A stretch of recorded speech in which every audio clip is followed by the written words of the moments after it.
Hello, Garland Nixon here with Christopher Helali. He is the International Secretary of the American Communist Party. He's also a journalist and a speaker and all that good stuff. Let's talk.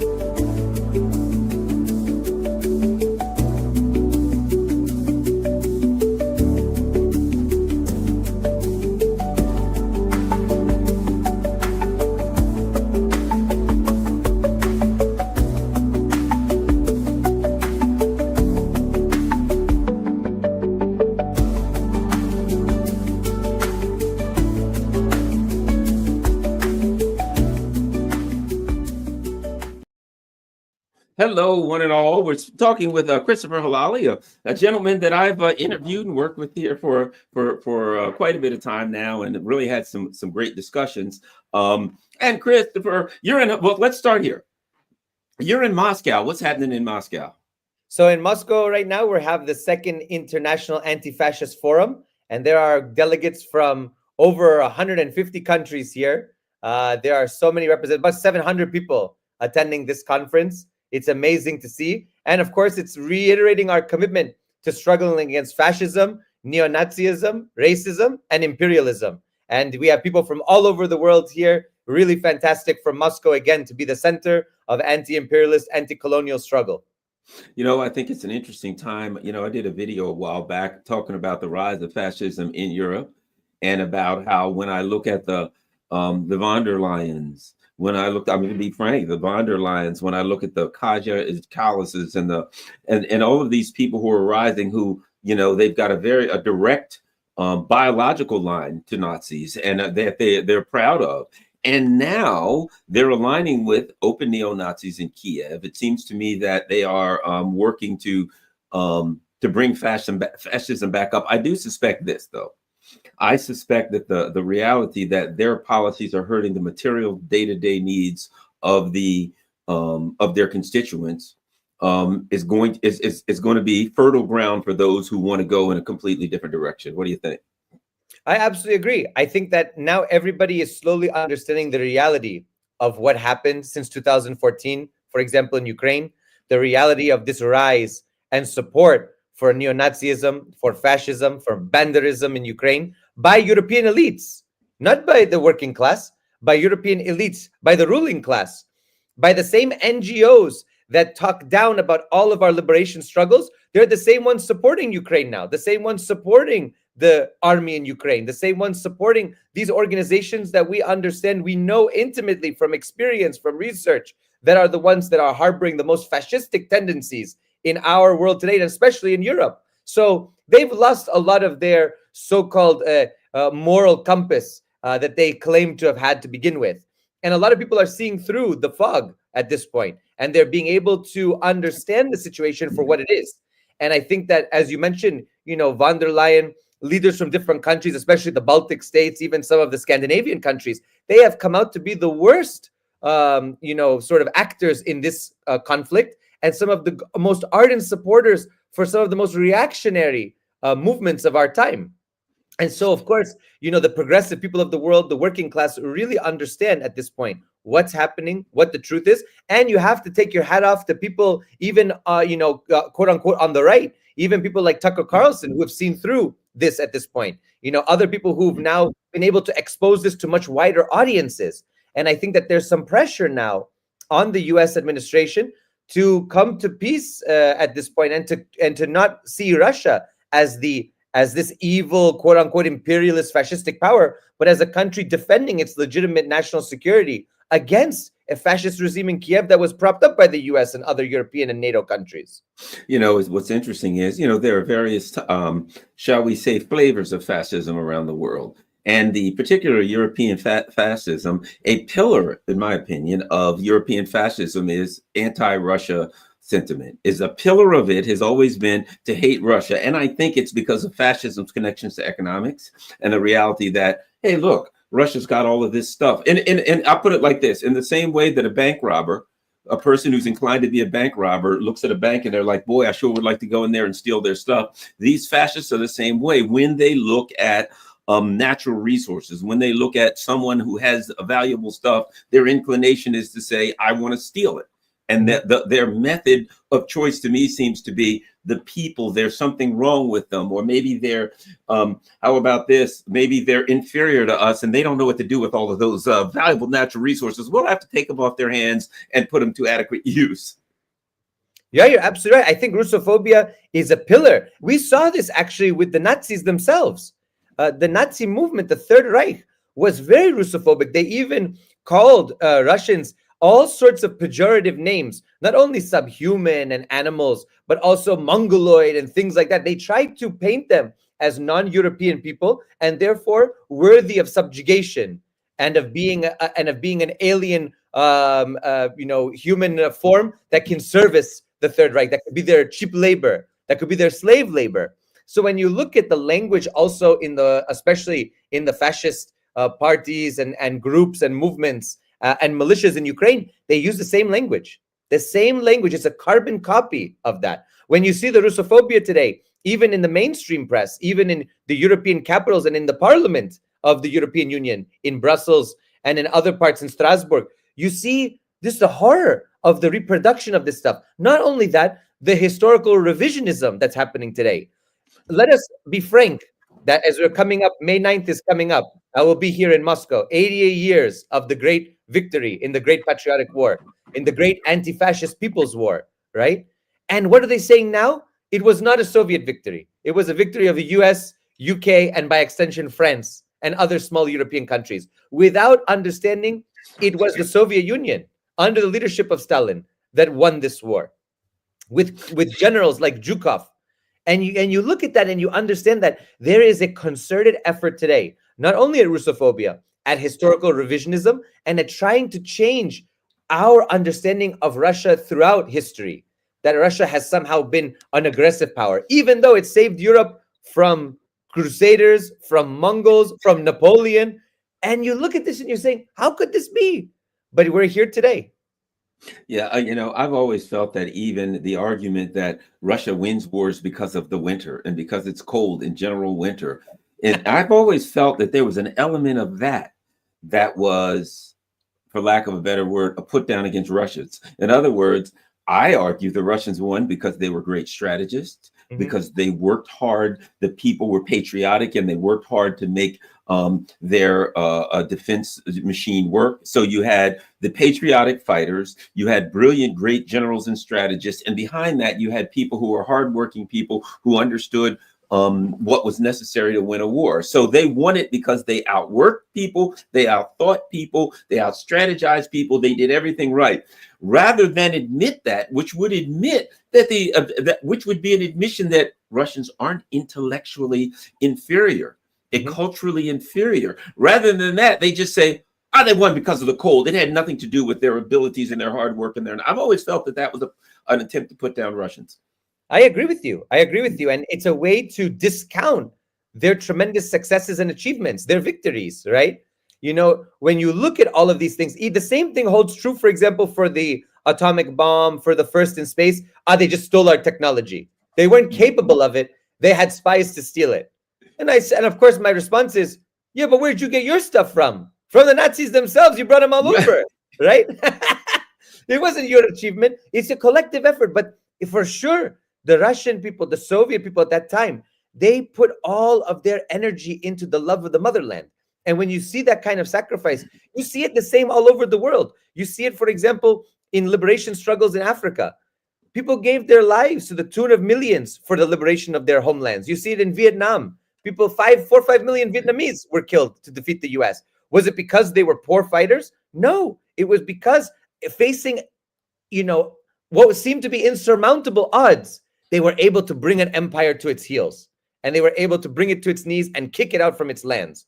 And I think that is so important to understand, that it has nothing to do with just the weather or the landscape or the climate or whatever people want to say. It is the fact that these people are patriotic. They have a love of country, a love of their people, and a duty. And that's something that you cannot reproduce in an empire like the US or in Western countries. You can't reproduce it as easily. And so I think that's very important to recognize. And if a person really wants to understand Russia, they have to understand it from that level, the depth of the Russian soul onwards. Well, what's interesting, someone in the chat said, well, the cold really did help the Red Army. I put it a different way. The only reason they were fighting in the cold is because their enemies invaded them. You know what I mean? Did it help them? Yeah. You don't want to fight the Russians in the cold? Stay in Western Europe and you won't have to fight the Russians in the cold. The fact that the Russians are always fighting in Russia is an implication that the Western Europeans, every 100 years or so, sometimes more often, decide we got to come up to Russia and beat them and take their stuff, and the Russians got to put them in their place and send them back. So even the discussion that it was in the cold is an admission that you invaded them and not the other way around. Not only that, it's an admission of your stupidity. Because if you understand that the winter is going to defeat you, why invade in the winter, right? If you know that the situation is going to be like that, well, maybe actually the Russians are quite smart. They just stick around and wait for the Europeans to make the same mistakes every century. Come on, come on. Well, another thing I'll have to say, we've got lots to talk about, but I think this is important because you are in Russia, and you were talking about anti-fascism. Here's the other part. I worked around a lot of Russians and known a lot of Russians over the last, couple of decades. Here's what I found. People who had moved here from Russia and that were in the Soviet Union, they were very well educated. Very, very well educated.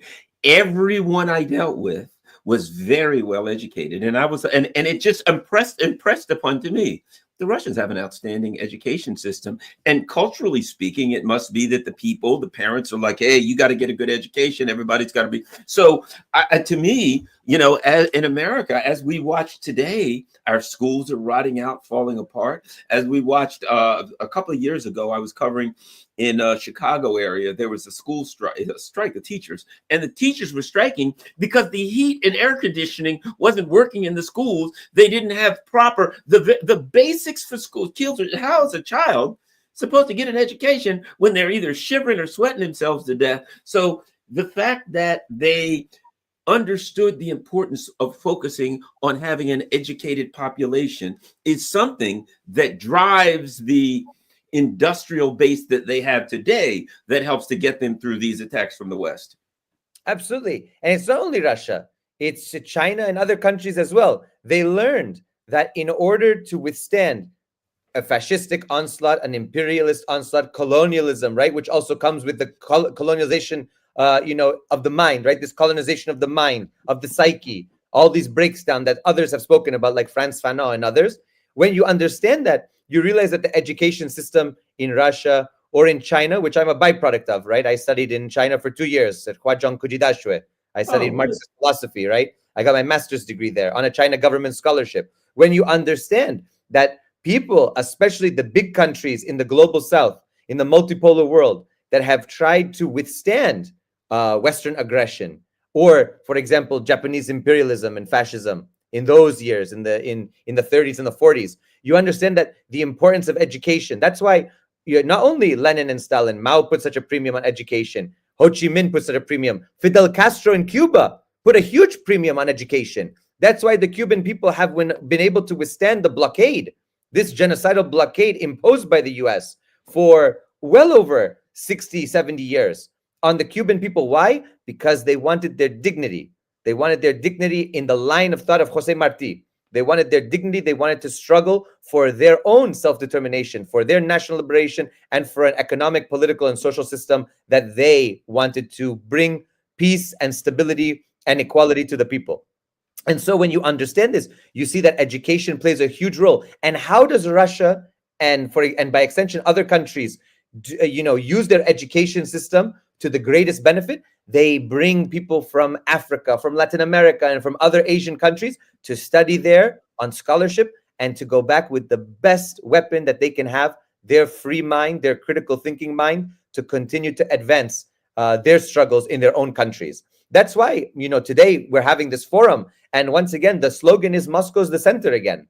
It has felt for a long time that Moscow was sort of on the periphery now. But you can see here people from all over Africa, Namibia, Zambia, Zimbabwe, Angola, Congo, they're all here. Even Kenya, everybody, even countries that were in the Western sphere and Western colonized countries in Africa, they are here because their liberation struggles took their education and their cues from the Soviet Union, from China and elsewhere. And that's the power. That's the power of a people that are educated, not only with the tools and the arms to fight back, but with the free minds to fight back. And that is the legacy of the Soviet education system and of all of the education systems that were built upon it in the global south.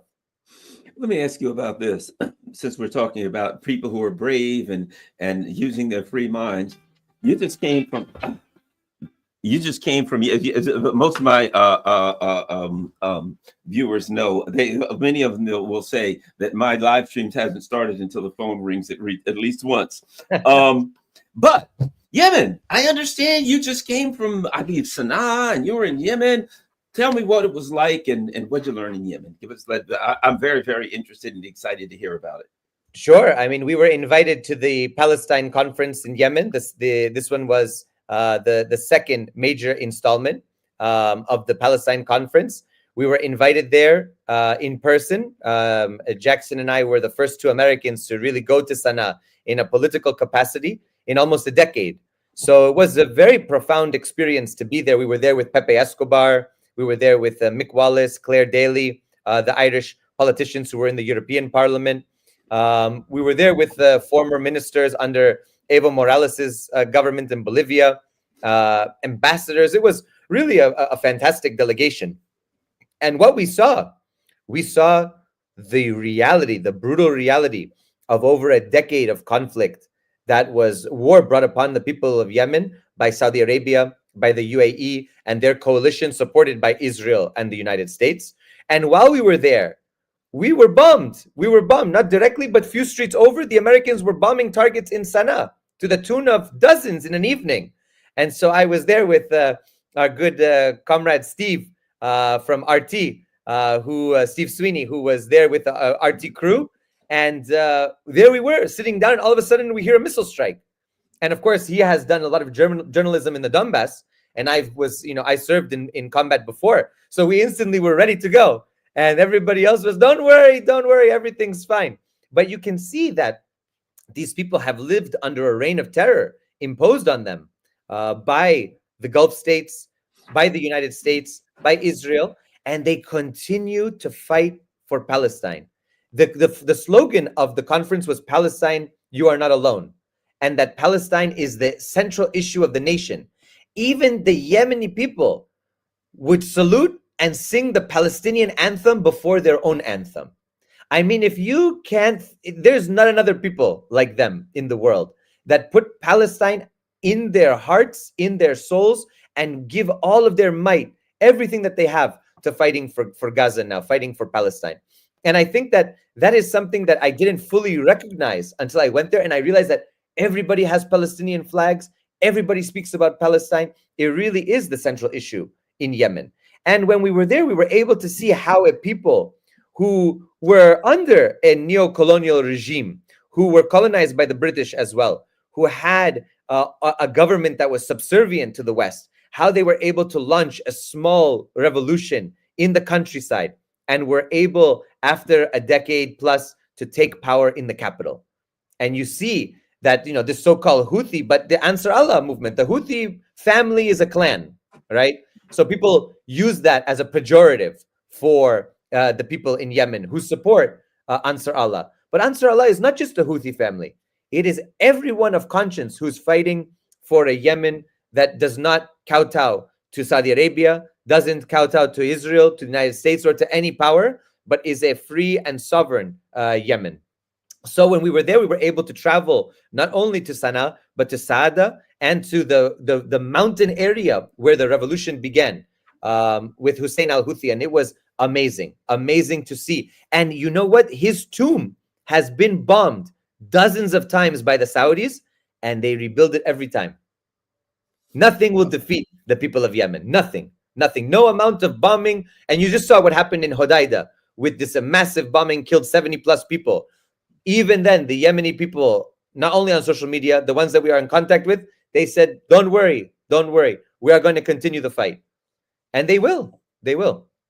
Wow.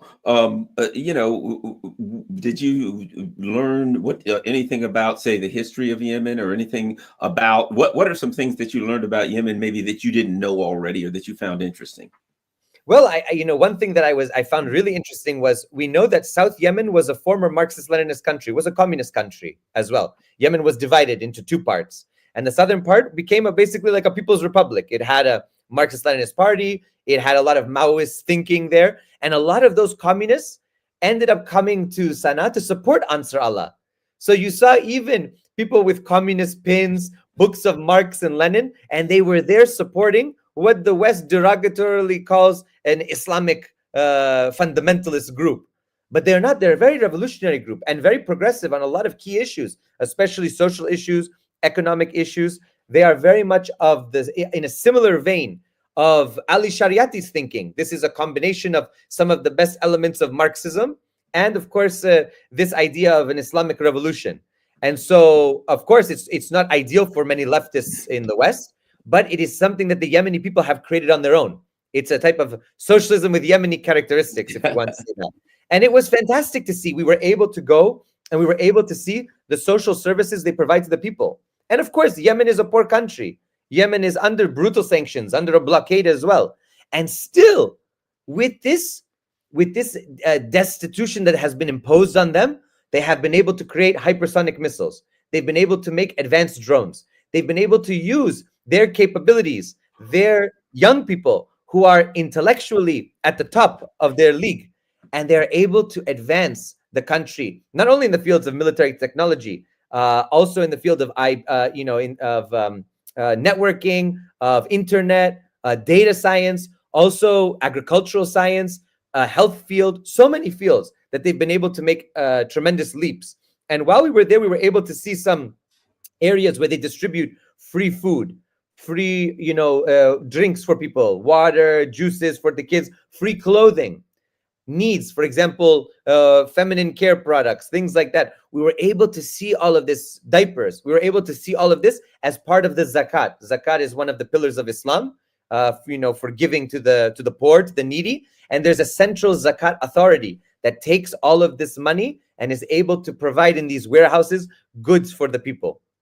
And so wow. Yemen was facing one of the worst famines, man-made famines, because of this blockade, because of this war imposed on them, and they were able to organize in a collective way to continue to provide for the basic needs of the people. Really amazing to see. As far as food, were there restaurants available? Was it, what was it? Was it, was there some semblance of normal life as we know it, where there were maybe restaurants and things, or was it things kind of scarce? What was it? What was that like? Yes, stores, things like that. Of course, there was normal life in Sana'a and in other places. Even in Sada, the people had restaurants, people had food. They're getting food and a lot of aid shipments from other countries in the global south. They have good relations with China. People don't know, and I didn't know this fully. Of course, the southern part of Yemen, which was communist, had a very close relationship with China. And there were Chinese workers by the thousands that came to Yemen over a period of decades. All the roads in Yemen were built at that time by the Chinese. All of the major industries, a lot of major buildings. So there was a huge monument in Sana'a for the Chinese. And this was something absolutely amazing. So there's still a lot of products and exchange that's happening from other countries in the region, from China, Russia as well. There are many people that are contributing. And Yemen has an open market. They're able to purchase things. Of course, they have to bypass sanctions and this kind of blockade from the West. But they're able to do so with the help of other countries that are in alliance with them, or at least care about their well-being and the humanitarian needs through the ports of Hodeidah, especially. Yeah, there's ways to get around sanctions. I've seen them personally seen them myself, flowing into countries that were sanctioned, flying into sanctions, the countries that were sanctioned. I've seen it with my own eyes. But it's amazing how resourceful countries can be. And I think it's as you said, when people understand that imperialism has its eye on a particular victim, there are a lot of countries and people around the world who know that the only way that they can survive is to fight together against imperialism. And right now, that's a major issue. So I understand, but we need to talk a bit about the recent arrest, the censorship. Donald Trump came in, we're going to stop censorship and blah, blah, blah. First Amendment. J.D. Vance made this speech to the Europeans, which, might I add, Nothing wrong with the speech. I agree with it. But when he made that speech, immediately after, I came out and said, and I said it on Galloway's show, I said, wait a minute, there's a big hole in that speech. And that hole is you're beating up students and arresting and evicting people from the country for simply making statements of disapproval of genocide. I understand you know someone that has been recently arrested, and you have some. What are your thoughts on that, on the censorship and the arrests are going on here of students and other people? Certainly, certainly, the Trump administration has been very hypocritical, as has a lot of the MAGA movement about these issues. For example, under the Biden administration, they were crying foul for a lot of the censorship that they were facing, and we saw a lot of censorship for pro-Russian voices, for a lot of voices that were critical during COVID. Many things, right? Rightly so. We were critical, us on the left, on the right, in the center, all over the spectrum. We were critical of a lot of the censorship. The problem is that they came in with this sort of agenda of fighting for people's First Amendment rights, fighting for freedom of speech, opening X to be, this was Elon's thing, X being the free platform. And what do they end up doing? They end up kowtowing to the Zionist lobby, and they end up saying, actually, all the speech except for Palestine. A classic thing at this point in the US. So they start going after people who are speaking up in defense of the Palestinian people, supporting the Palestinian resistance, so many other things like that. And you see a systematic effort to attack people for this kind of speech, to dox them, to kick them out of their work, and now, of course, to strip international students of their student visas, to go after permanent residents who are green card holders, who are afforded all the rights under the Constitution according to our common law system. I mean, we have cases, stare decisis. We have cases in the court system, from federal courts all the way up, courts of appeal all the way up to the Supreme Court, that say that even people in the country, non-citizens, are afforded constitutional protections. That's just a pillar of the United States. And of course, now they are rolling that back and saying, actually, if you spoke out in support of terrorism, quote unquote, now we're going to begin proceedings to have you removed from the United States. So and of course, we have to emphasize that this is the most hypocritical aspect of this administration at this point on this issue. On the First Amendment issue, they have done a complete 180 and have become exactly what they claimed the other side was, right, when they were in power. So, of course, my dear friend, Mohsen Madawi, who I've known since about 2018 in the Upper Valley, he's a Palestinian-born, international student here in the U.S. He's a green card holder. He's been here for about a decade. And, he participated in the peaceful demonstrations at Columbia. He participated in the divestment movement, in the anti-apartheid struggle, and of course, overall advocating for an end to the suffering of the Palestinian people. And he even extended his hand to Jews and Israelis to come to the table to find some peaceful solutions for what was going on. And what does the Trump administration do? They set him up at a naturalization appointment. He was waiting a year for this final appointment for him to take the test, the interview, everything like that. He calls me 2 weeks before the interview. He says, look, I just come back from Yemen. He said, look, I think that, something's happening. I said, yes, it's likely that they're going to try to get you. They'd already gotten Mahmoud and Rumeisa. So we were very nervous at this point. And he said, it's a likelihood that I might be taken. And I said, it is. We should prepare for that. And so we started to work with the legal team. And we started to work as a friend group all together to try to give support for him. So we went up to his appointment last Monday. And what ended up happening was, we met an hour before, about 8 of us all together, a journalist, a state senator, and some of his long-term friends and a lawyer, the legal team there. And he ended up going to the appointment. And we stayed outside the building. And about a half an hour in, he was in the interview, and we started to see cars with people inside the cars, unmarked vehicles, but they looked, more authoritative. They had this kind of style to them. And I started to get uncomfortable. I started to say, they're seeing people down there in their cars. I'm seeing people up here. The building had a lower level and an upper level, and we have people in cars in both levels. So finally, around 12 o'clock, the appointment started at 11, around 12 o'clock, we get a text message to our group. They're taking him in handcuffs. I immediately got out of my car, went down, yelled at the team down below. They said he might be coming from below. I said, I'll stay up above. And as I turned around and started to walk, I saw them bringing him out. 4 unmarked vehicles We were able to get their license plates. They were Vermont license plates. They were not federal. They did not distinguish themselves at police, nothing. Most of them were hooded in masks, and they had HSI, Homeland Security Investigations, probably the intelligence wing, basically, of DHS. And they were bringing him out, and I was able to catch that video with him putting up the 2 peace signs or victory signs, right, in handcuffs. They put him there. They blindfolded him, and they took him directly to the airport to have him deported to Louisiana, where the others were taken.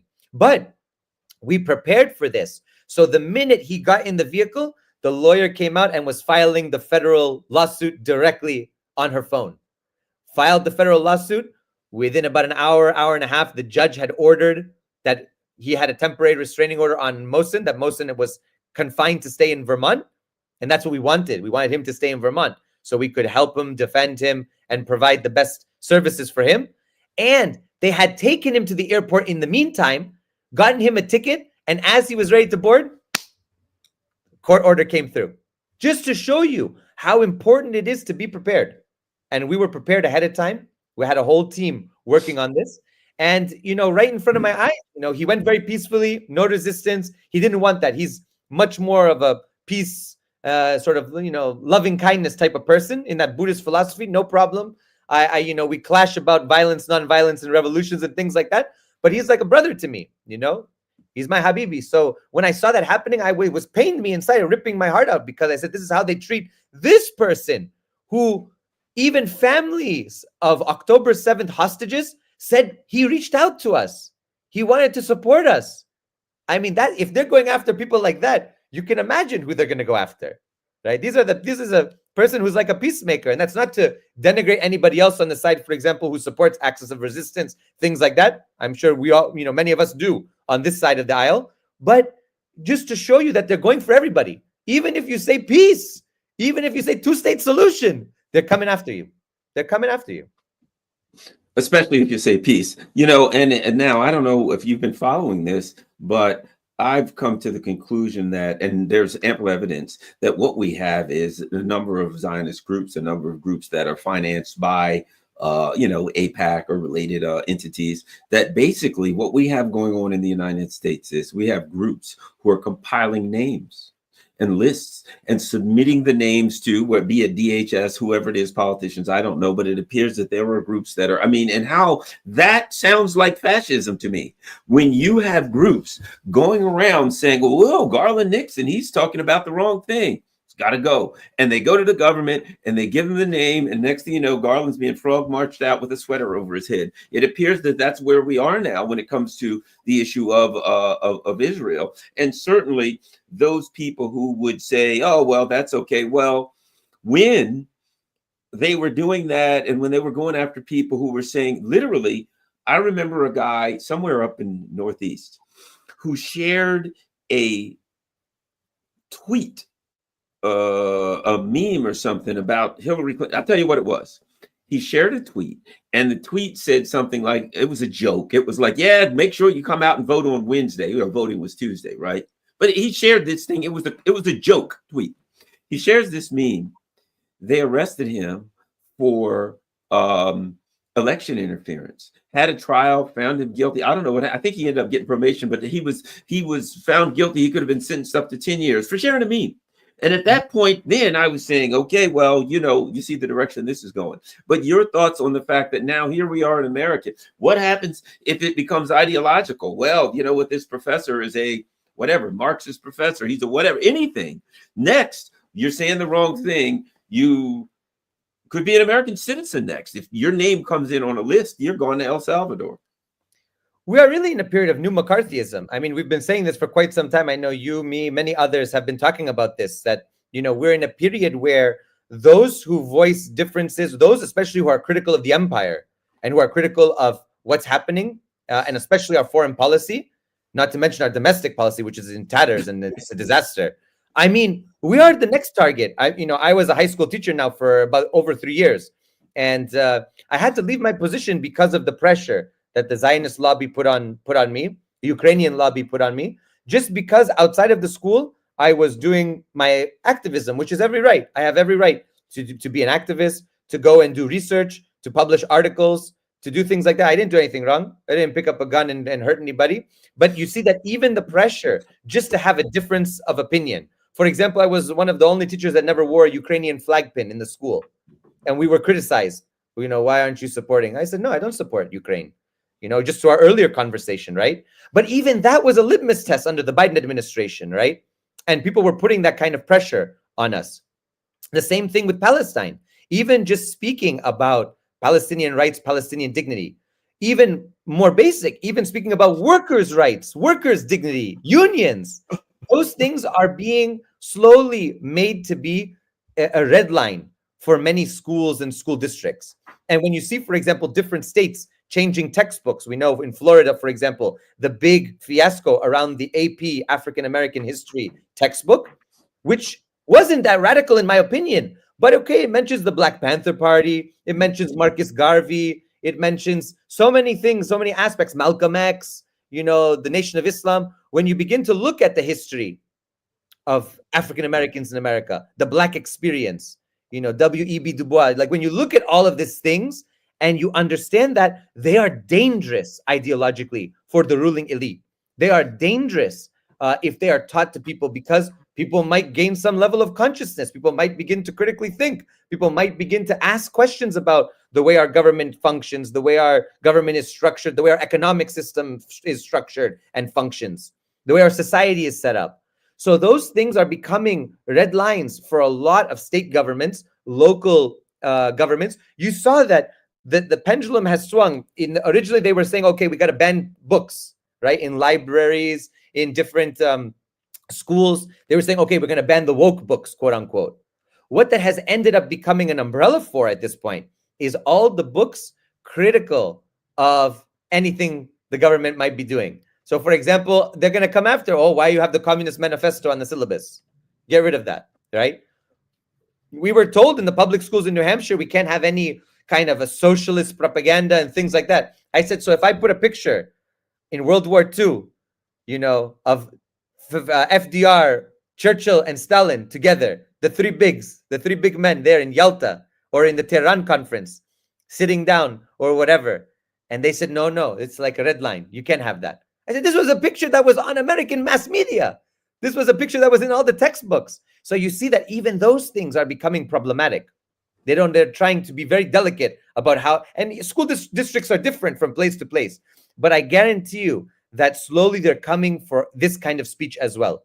Anything that's critical of the economy, of the society, of the way things are made up, even texts that are not really that critical, people are going to be in the firing line of a lot of these powerful interests that see these as threats. We remember the old George Carlin skit about they don't want everyone to be smart because then people are going to start to be, right? If they're educated, they're going to start asking questions at the dinner table. I think that holds true today. And I think that there's a lot of fear. And of course, you see this with the universities have become sort of nests of Marxists, dens of communists. And that's not true. I'm around universities. There are people on all sides of the political spectrum on the university campus. The university is meant to be a place of experimentation, of exploration, right? A place of critical thinking. You see, now that's a threat. That's a threat to those in power. Oh, absolutely. I think one of the things that's interesting, and that was, I did an interview recently regarding Donald Trump saying he's taking $1 billion from Harvard. And I said, well, start asking why the government's giving Harvard $1 billion when Harvard already has $40 billion. Literally, Harvard, they've got, like, in their savings, whatever you call it, endowment, $40 billion. The government's giving them $1 billion. And I said, what has happened is this.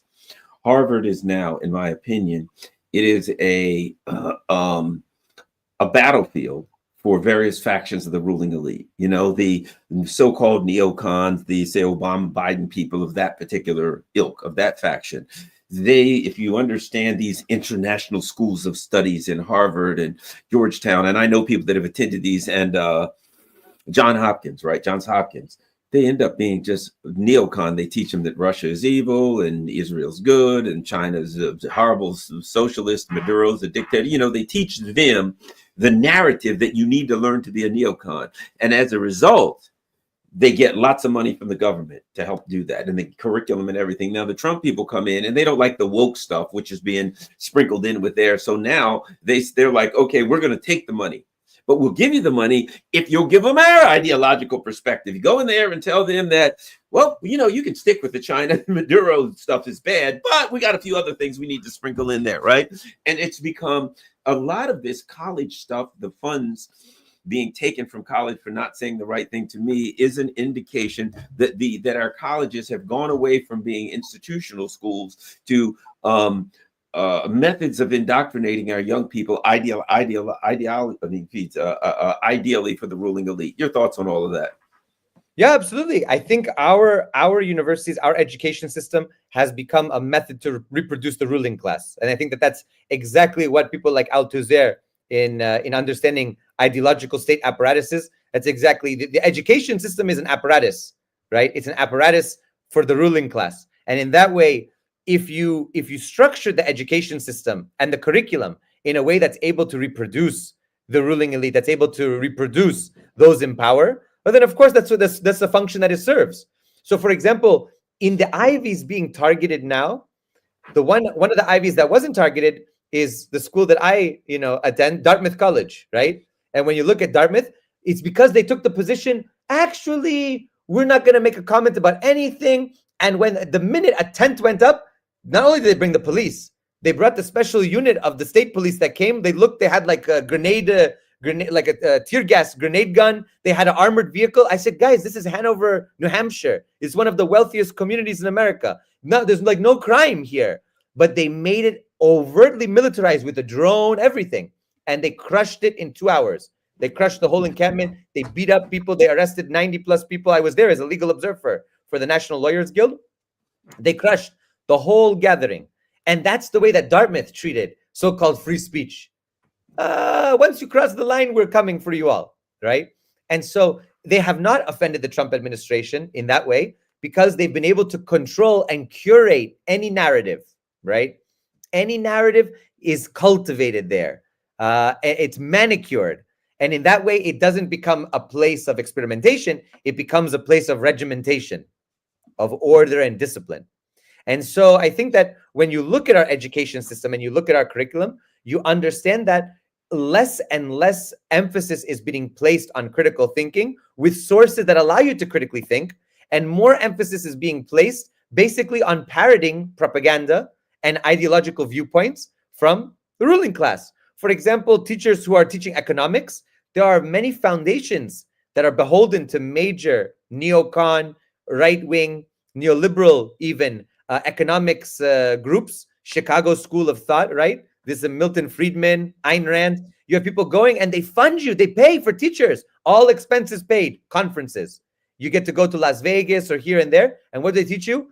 Why socialism failed, why the Soviet Union collapsed. All of these things to be able to tell the students capitalism is the only form. Remember Tina, right? There's no alternative. This was sort of the slogan during Reagan and Thatcher's period. And now you have it again.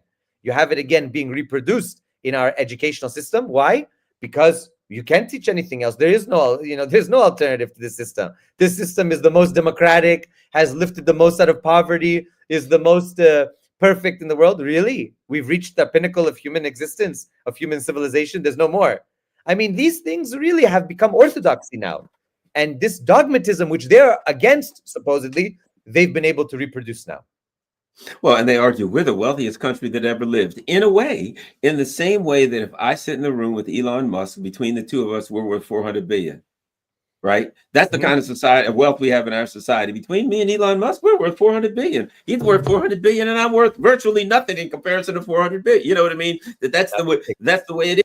So now their argument of a healthy society is that there's a lot of money, a society that creates wealth. This society creates wealth, not prosperity. Correct. And that is concentrated in, when I was in law enforcement, so I retired, 10, 12 years ago, a little bit more. But when I was in law enforcement, I remember seeing after 2000 and, 2000 and what was it? 9/11.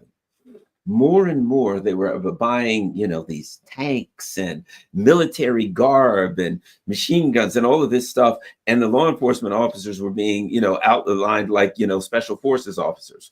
And at first I thought for years, you know what, this is just a boondoggle. They're just finding new ways to, buy more stuff from the the military industrial complex, because now instead of just buying stuff from some police supply outfit, they actually bought these supplies from military industrial complex for law enforcement, right?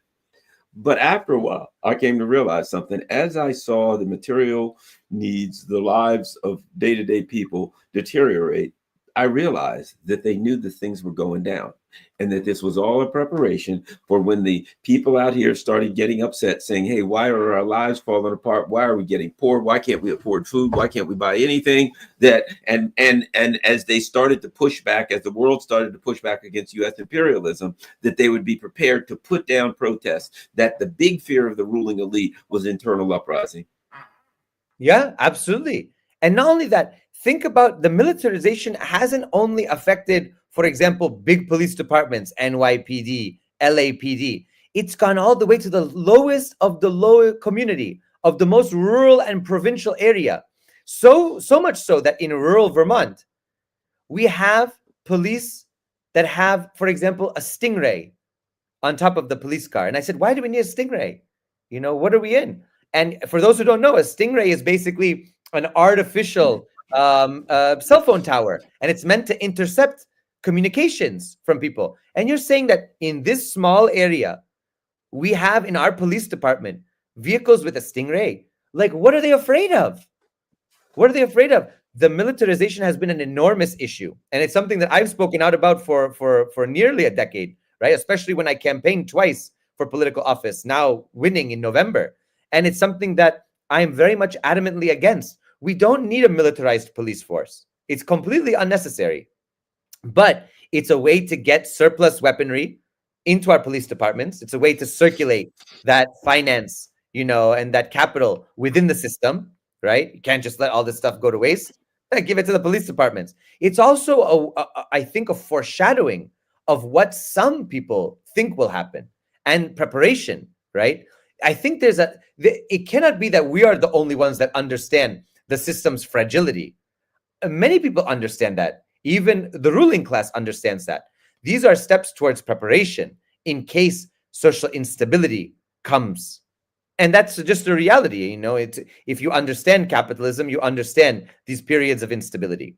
If you understand human history, you understand that at these periods in an empire that's nearing its, or already within its late stage, that it's only a matter of time as things begin to deteriorate. And we're seeing that. If you just look at the statistics and the demographics and the analyses, the numbers, they prove that people are getting poorer. There's a much wider wealth gap.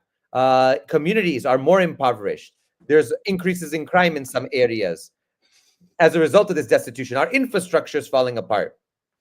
So when you look, for example, at China, which people are now comparing, because a lot of people are going and seeing the truth and saying, how come China has all these high-speed railroads and this? Well, they didn't spend nearly 3 decades at war, right? They've been investing in their people. All that money could have gone to investment. And they don't need to militarize their police. In fact, having lived there, if the police come, they just have a club or something, or not even, right? And they just tell people what to do and things. It's not overtly militarized. So I think that that's something that people are beginning to understand. But is it too late? What's to happen? I'm not quite sure. But clearly the experience you had in law enforcement and what we've been seeing across the country is the reality that slowly our police forces have become sort of a domestic military force, a gendarme, right? And that's something that needs to be campaigned against, needs to be criticized. And the people need to continue to advocate against that and continue to fight against their police departments, spending exorbitant amounts of money on items and purchases they don't need. Well, I'll put it like this: they don't need it unless they're going to be used as a tool to oppress the working class. Which in fact, according to the ruling class, they think they feel like they do need it. I feel like we're in a situation right now. You're in Moscow. We're in every other week we hear the Trump administration. Basically, I call it the green eggs and ham method. They go and they say to the Russians, Russians, how about we do a freeze the conflict? And the Russians say, nah. They go, okay, we'll talk. We've got a new plan. Okay, got a new plan. Russia, what is it? We're going to freeze the conflict. And they're like, Now, okay, we got to go back and we'll send the guy. And every week it's like, will you eat green eggs and ham? I will not eat it in a bus. I will not eat it in, it's, no, I don't want green eggs and ham. And the Russians are like, we won't take that. And they go back and they come up with the same plan over and over that was written by Kellogg and the neocons last March. And they come back to the Russians and they all talk to each other and they say, yeah, we're sure the Russians will take the same thing we gave them this time. And the Ukrainians won't even maintain any deals you come up with them. So now they're coming back to the Russians with the same plan that they've come up with over and over. And the Ukrainians has already said, we won't recognize Crimea. We won't recognize anything. We've just got to completely defeat the Russians. The Russians are like, yeah, we're kind of down with that. Anyway, your thoughts? No, it's true. It's true. When you are looking and analyzing the situation, Russia is winning on the battlefield today. There's no doubt about it.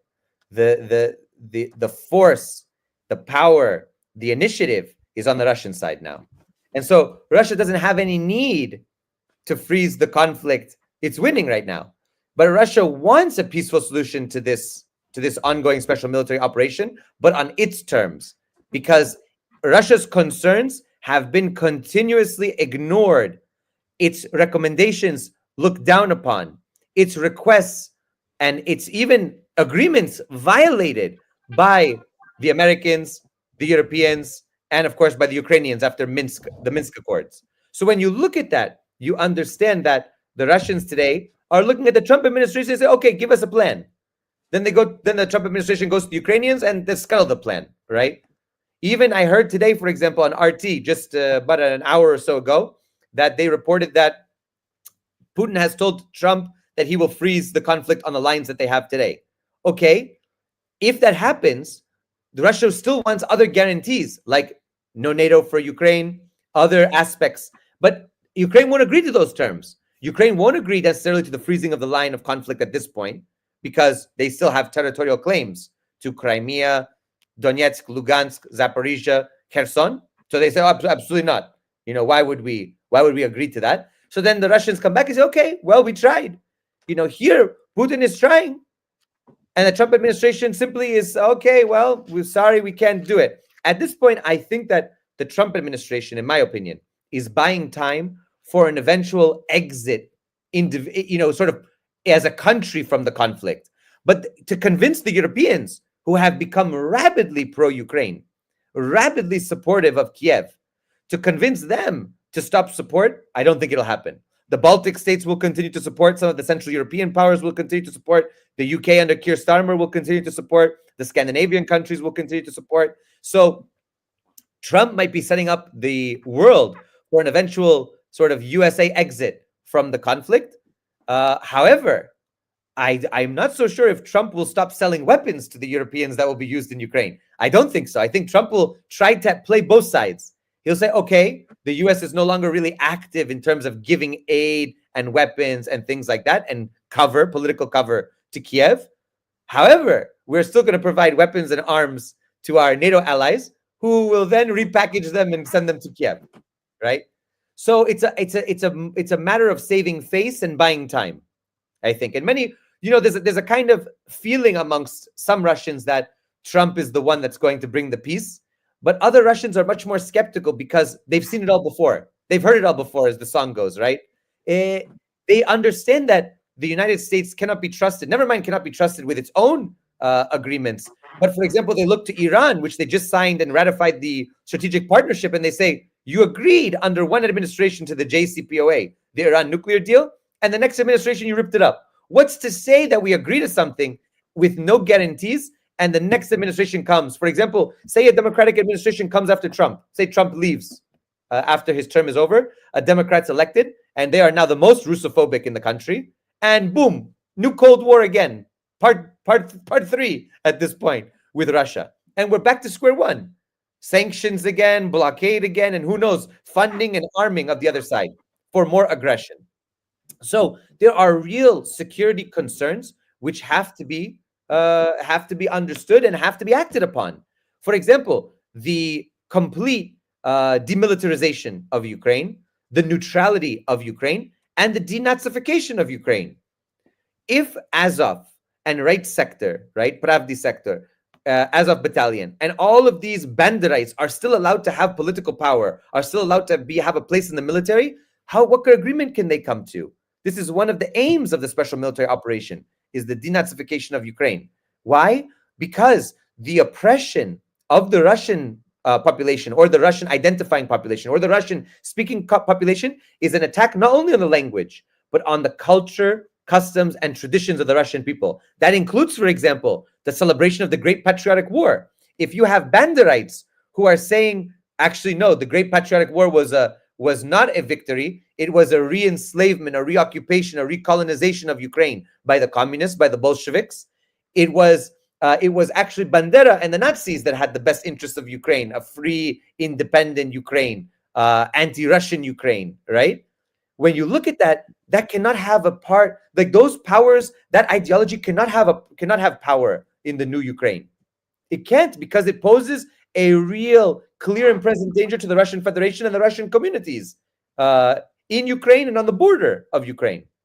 So I think that there are many Russians now who are saying, hold on, Trump is nice with the language, but we have to wait and be strategic about what comes next, because a lot of life has been lost, a lot of blood spilled, a lot of money spent, a lot of weaponry used on the battlefield, and any peace has to be a lasting and durable peace. It can't just be a quick ceasefire and it's over. It has to be something that will carry forward for decades, if not centuries to come. Yeah, and I think they understand that the United States is not only unstable as an entity in the world, it's unstable internally, and that whoever's in charge or supposedly in charge internally, politically, is always going to be at war. They're going to be fighting internally. So in the same way that the world is looking at the U.S. now saying it's unstable and it's not a good faith actor economically with the tariffs and all of this craziness, the world's saying the markets around the world, everything's saying the United States is not a stable economic or political entity, that you can't trust them to be consistent, right? Clearly economically, people are saying, I don't know what you're doing, this is crazy. And then the next week, we're going to do tariffs. The next week, we'll drop some of the tariffs, but not on this guy, but more on this guy. But a total economic war against the biggest economy in the world. People are saying, well, that's not wise and it's not political stability. But internally, what difference does it make what Trump, as you said, he's the one who walked out of the JCPOA before. Yeah. And he wants a new deal. And might I add, he walked out and then said to the Ukrainians, we expect you to adhere to the deal that we just walked away from.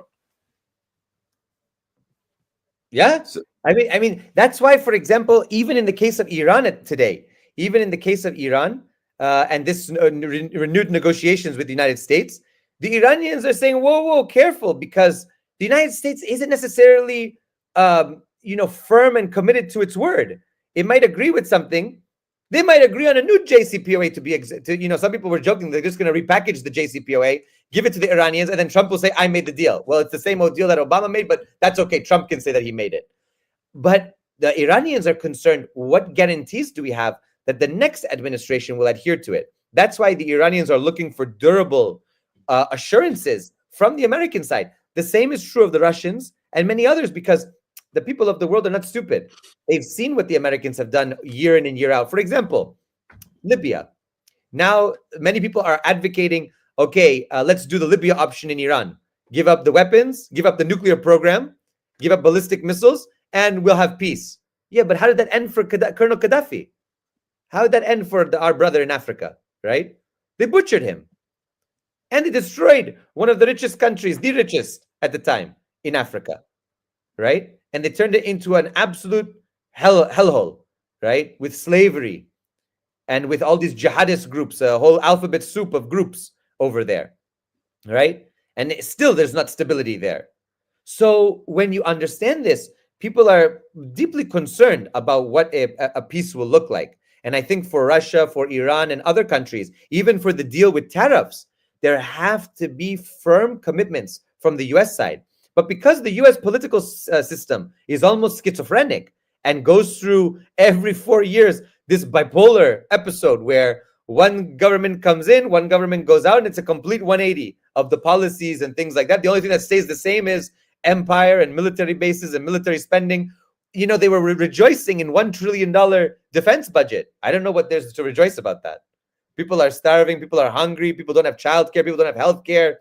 People are suffering, in cities, in rural areas, on reservations, you name it. They're suffering everywhere. So what good? What good is it for us to have $1 trillion? For what? For which enemy? And over 1,000 military bases, right? When you understand this, the Russians, the Iranians, everybody else are saying, okay, everything has to be there's some concern that Putin will make a quick peace. I don't think so. Putin is smarter than that. Putin is much smarter than that. And I think that there are people around him. Certainly there are people around him who would like a quick peace for their own purposes, right? Of course, if the economies reintegrate, if they get back to SWIFT, there's a lot of money to be made. We're talking trillions of dollars. Russia's a rich country, right? It's a vast country. The Arctic is opening up with the climate change. There's nuclear icebreakers. There's all this ice and melting and exposing, these vast areas in Siberia with petroleum, natural resources, minerals. There's a lot of stuff to be had here. But they want to do it the right way. No quick peace. It has to be secure. Yeah, I agree. Well, the last thing I'll say about the JCPOA, or a deal with Iran, under the JCPOA, they said, Iran, if you do this, this, and this, we'll drop the sanctions. Iran did everything, and they never dropped the sanctions. The West never even upheld the JCPOA the first time because they didn't drop the sanctions as they had promised to do. So why would Iran trust them? At any rate, thanks a lot, Chris Helali. Where can everybody go online to find you and find out what you're doing? So I'm at X at Chris Helali, and you can find me. I work with the DD Geopolitics. I work with Covert Action magazine, so you can find some of my work published there. All right. Thank you very much. Certainly appreciate you coming on and hope to get you back again sometime soon. Thank you so much for having me.